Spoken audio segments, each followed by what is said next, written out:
For MotorWeek, John Davis. Well, hello and welcome again to MotorWeek. We're glad to have you with us. Oldsmobile threw many car fans a curve when it introduced the Aurora in 1994.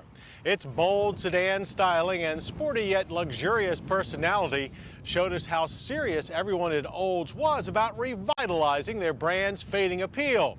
Since then, new models like the Alero and the Intrigue have further redefined this century-old nameplate as one domestic brand with its eye firmly fixed on younger import car buyers. And now for the new century comes an all-new Aurora. Is it another giant step forward for Olds?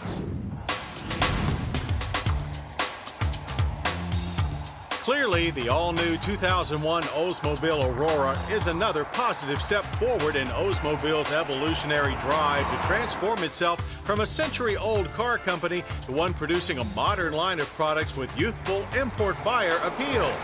That new mode of thinking is behind the latest Aurora's styling. The somewhat controversial love it or leave it styling that graced the original has been both toned down and beefed up. While the Intrigue and Alero were influenced by the original Aurora, they are now the basis for the face of the new car. A reduction in length by 6 inches to 199.3 is in response to import buyers who felt Aurora was just too boaty for their needs. The new redesign at the rear made some of our staff remark on its now cleaner Chrysler-ish appearance. And although the shorter length has reduced trunk capacity ever so slightly, its 14.9 cubic feet is now more accessible thanks to a wider opening and a lower liftover. But the Aurora's tauter length has not diminished its passenger capacity in any way. In fact, front and rear seat volume have been increased, with more head, hip, and shoulder room all around.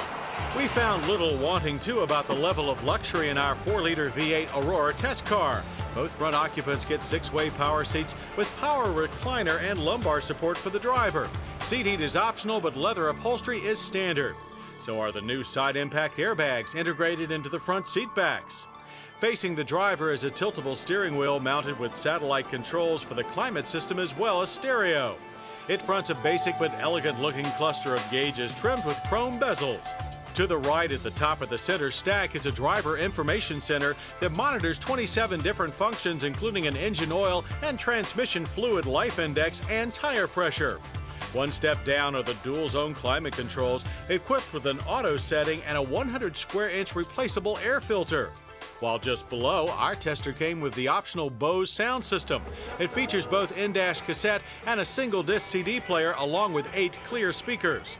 It's all nicely surrounded with handsome burl walnut trim and low-gloss plastics.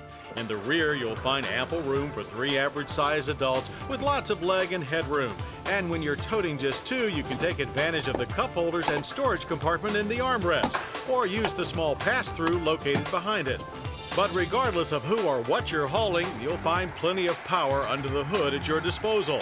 And for the 2001 model year, there are 2 powertrain choices available.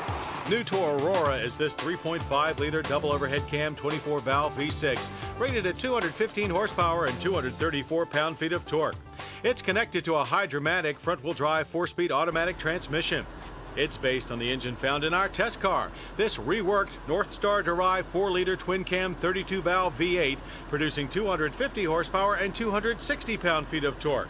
It also hooks up to a Hydra-matic trans, this one specially designed to handle the V8's higher level of torque. Both all-aluminum engines include coil-on-plug ignition and a lip-hone mode in the event of a coolant failure. Now, we never made it to the track with our Aurora 4.0 due to some unusually heavy snowstorms that left our test facility buried for several weeks.